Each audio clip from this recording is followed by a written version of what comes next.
looks like that Deputy Harper didn't follow policy when he was with the inmate at the hospital. We're learning more about how a Flagler County inmate was able to escape from an area hospital. 29-year-old Anthony Romine was being treated at Advent Health Palm Coast on July 27th when he escaped the custody of the Flagler County deputy assigned to watch him. A preliminary review of the incident indicates the policy violations by deputy assigned to guard the inmate at the hospital led to the escape. Witnesses indicated that Deputy Tyreek Harper was likely sleeping during the time of the escape and the inmate was not properly restrained in accordance with agency policy. Sheriff's Office Chief of Staff Mark Storbridge says Harper is no longer with the department. Deputy Harper resigned on July 30th, 2024, immediately prior to starting the formal investigation under the Florida Police Officers Bill of Rights.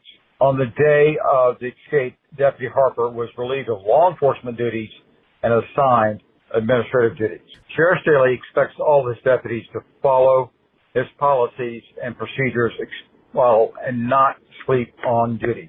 Our agency motto is honor to serve, a duty protect. That didn't occur in this case. Ultimately, Romine was taken back into custody less than 8 hours after escaping from that hospital. For Flagler's Morning News, I'm Daryl Moody. Good morning, Flagler County. I'm Rich Carroll. You're listening to Flagler's Morning News on Monday, August 5th. Is it really going to happen? It is, but not this week. Because of the weather, the groundbreaking for the new Nexus Center will happen on August 12th. The new center started, as most things do, as an idea. This was the idea of Assistant Flagler County Administrator Holly Albanese to build the center that could be almost all things to almost all people. She was on Free for All Friday last week. The library and HHS work together really well because they have human services and senior services. And as a matter of fact, this facility will be the only congregate meal site in Flagler County. Albanese said the county had been talking about a library for some time, but in 2016 or 17, they also talked about needing space for human services. Free for All Friday is on the radio on Fridays at 9 in the morning on WNZF, and it's on the Flagler radio app. Tomorrow, Holly Albanese talks about the actual building. From the WNZF newsroom, I'm Deb Albertson. This local news is a service of Flagler County's Toyota dealer, Beaver Toyota US 1 St. Augustine, here to wow you. Some wayward sea turtles in Flagler County are getting a helping hand. Flagler County has received reports that some wayward sea turtles have been able to crawl up on top of the new dunes in the U.S. Army Corps of Engineers construction project area, and there is a major concern. Ansley Renke, Flagler County Coastal Engineering Administrator. The Florida Fish and Wildlife Conservation Commission asked us to have a steep enough slope so that the sea turtles could not walk up the foredune or the slope in the front of the dune and get up on the top of the dune to walk into the road. Renke says the design of the dune slope was approved by FWC and was supposed to be too steep for the turtles to climb up, but they are apparently able to do so. The sea turtles are coming up, and they're really not finding a suitable area to lay their eggs. There's just not enough habitat or open, wide sand area for them to lay their eggs.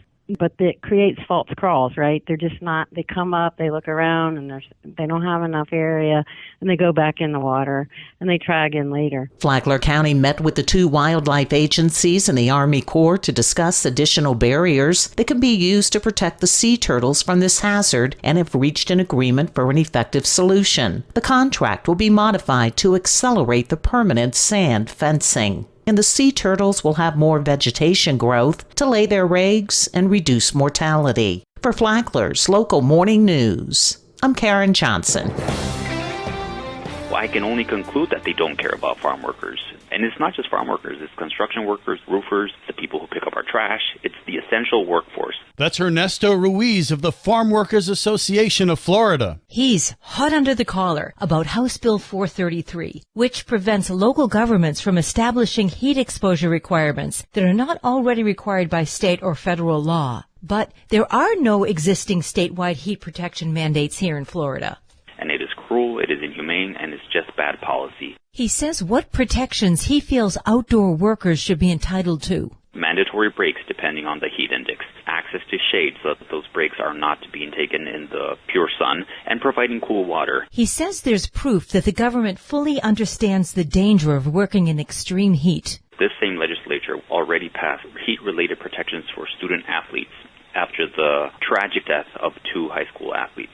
That same year, they let one of our bills die in committee. It didn't even get a vote. So this shows to us that the government, the governor, the legislatures clearly understand the risks that elevated temperatures pose to the human body. He'd like to see equal application of protections. All we need to do is to be able to humanize our essential workers in the same way that we humanize our student athletes.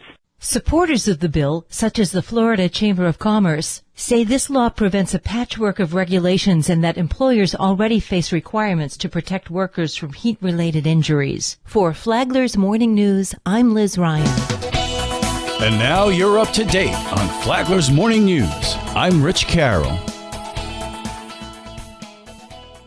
And now, Mike Lee Show with your WNZF local sports update. FPC Weightlifting hosted the AAU Flagler Open Saturday with over 100 athletes aged 12 to 19 competing. It was a successful day for Bulldog lifters who racked up 23 medals. The Palm Coast Observer reports Matanzas basketball coach Henry Robinson resigned last week to take the same position in his hometown of Deltona at Pine Ridge High School. Robinson had been the coach of the Pirates for the past 3 seasons. Sophomore phenom Henry Robinson Jr. will join his father in Deltona. Former Bulldog running back and current FPC receivers coach Jimmy Robinson has had a year to remember for the Massachusetts Pirates of the Indoor Football League. The reigning Rookie of the Year led his team to the playoffs, and the Pirates got a first-round win in Frisco, Texas last week. This week they traveled to the not-so-frozen indoor tundra of Green Bay to take on the Blizzard in the IFL semifinal. Jimmy found pay dirt in the second quarter.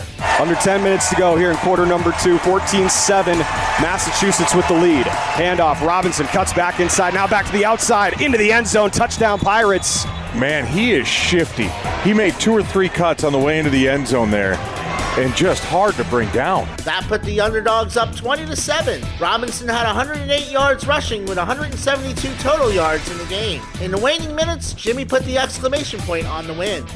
Snap handoff to Robinson. He's still on his feet. Robinson's just going to dash his way in for a touchdown. Calls courtesy of Stadium. The Pirates win the Eastern Conference Championship 51-28. They'll take on the winner of tonight's game between Arizona and San Diego in the IFL Championship August 17th in Las Vegas. FPC Cross Country held their annual Devil Take the Hind event this weekend. Senior Braden Warmack took first place. The Bulldogs' first meet is September 7th in Tallahassee. This is your home for local sports with updates Mondays and Fridays. From the WNZF Sports Desk, I'm Mike Licio.